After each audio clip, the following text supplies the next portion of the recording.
with a few little tweaks with multivariate. First of all, we're going to still look at our SST the same way that we did before.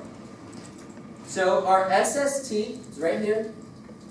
You don't have to calculate it by hand. It is given to us, this big number. We don't care if that number is big or not. The number is big if the numbers are big. Here we're talking about a value of a card that is tens of thousands of dollars. The total sum of squares is going to be huge. Right? But this is interpreted as a total variation in our Y. Okay. Our SS regression is still interpreted not about individual. Now we're talking model as a whole. This is the total variation explained by our model. This is the total variation explained by this right here. All of our independent variables, right? This is a model test. Okay? SSE, like before, is everything not in the model. Everything that's not in the model. Alright? Same interpretation as we had before. I'm going fast, but does that make sense? On Thursday, after you give your group presentation, we'll have a chance to revisit and practice 14, 15, and 16. But let me throw it all at you, and then we can have some time to digest it this week. Now, our R squared is the same interpretation as before. SSR over SST. This is the fraction of the total variation that is captured by our model. Same interpretation as before. This is our coefficient of determination. This is a fraction, so it's always between 0 and 1. And in this case, it's 0.55. You guys locate that, so highlight that. And we have 55% of the total variation in Y is captured in our model. All right? Very good. Now we have a little tweak here. This is new. This is not in chapter 14. This is only for chapter 15.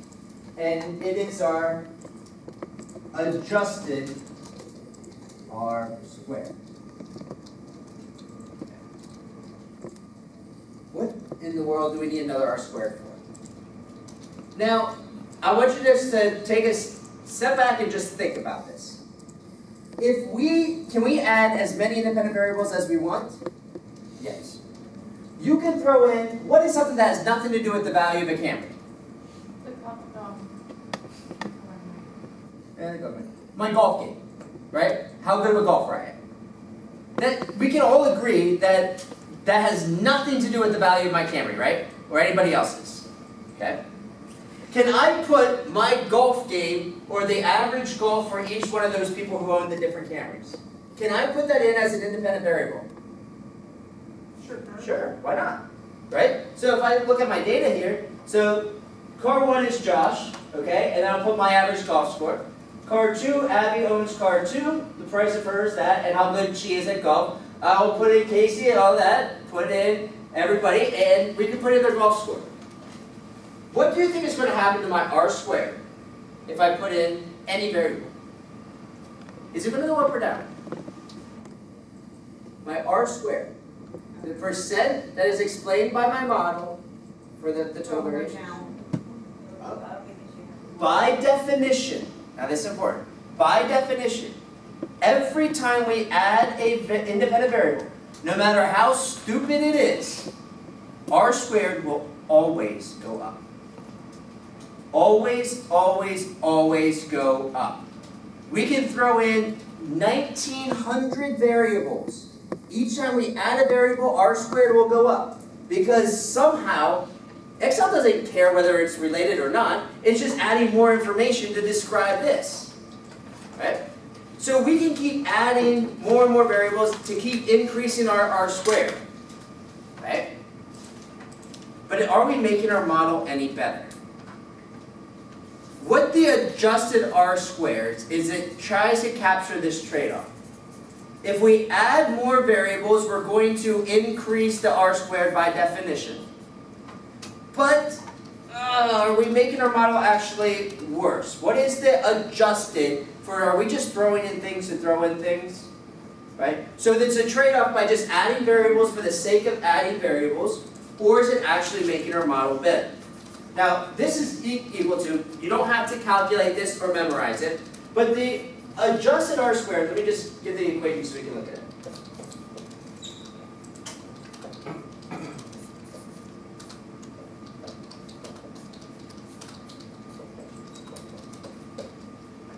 So the adjusted R squared is directly related to the R squared, but it also takes into account that we're just adding more and more variables. This variable k, n is the total number of observations, in this case 20. K is the number of independent variables that we put in. So if we keep throwing in variables, the adjusted R squared is going to come down. Right? So the adjusted R squared takes into account that trade-off between increasing R squared because we're just adding variables, or are we just adding in variables that are taking away from everything else and actually making our model worse. So this is something we didn't have to deal with in chapter 14, but it's important to interpret here.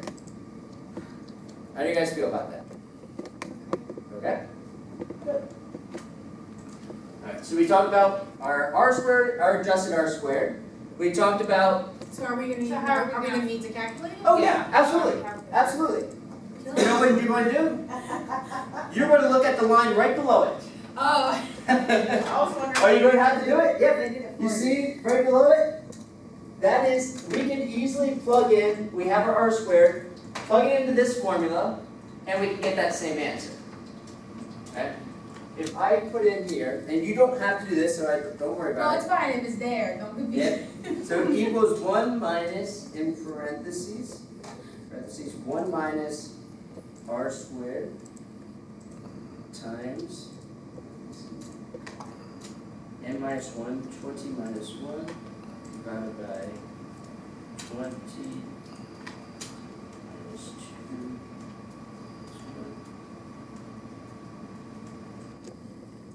got the same answer. All I did was just plug in that formula. But to save time, let Excel do it. That was my plan here. Right? But we need to know how to interpret and why the adjusted R squared is always going to be lower than the R squared. Right? And that's why. Now, this last part in terms of the quality model is our F-test.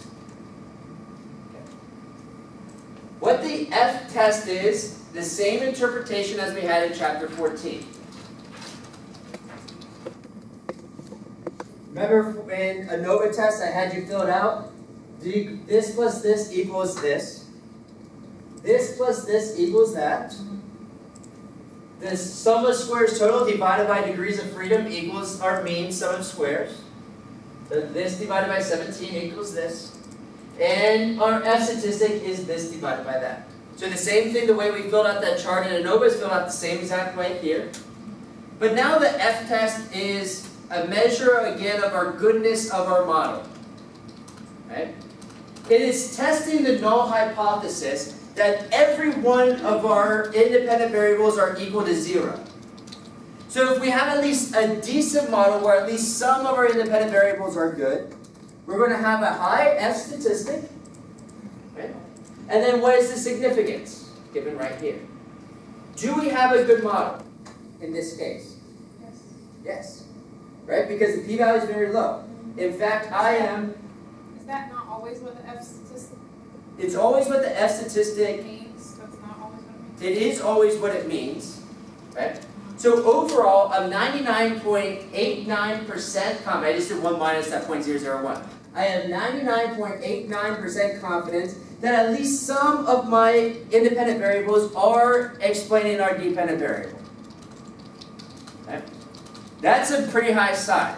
If this p-value is like 0.26, that means I'm only 74% confident, which means I'm not very confident. That means all the variables that I picked to explain the value of my Camry, I looked at Ben Roethlisberger's statistics, I looked at my golf game, and I looked at the length of Ryan's beard, right? if I put those three variables in to describe my Camry, it's not going to come out, right? And my F statistic will be insignificant. But these are pretty good values that we have. Okay? So the F test would just be that, 1050? Yep. This is the F statistic, 10.5. And is it significant or not? Probably The p-value. Now in Excel, or not in Excel, on MyStatLab, on your homework, okay? When it asks you about this, it could ask you for the F statistic, which is right here. It could ask you for the F critical value, right? What is that threshold that we are looking at, right? Now, how do we get that? To get the critical value, F critical value, it's going to be equal to F dot INV dot RT always. Right. F dot INV dot RT. Right. Excel kind of skips this step. And it's going to give you the probability 0.05. Then it's going to ask you for degrees of freedom. Right? This is going to be helpful in your homework to know how to do this. F critical. Here we have 0.05, or if MyStatLab asks for the 10% or whatever the case might be, put in 0.1 there. Okay? Comma.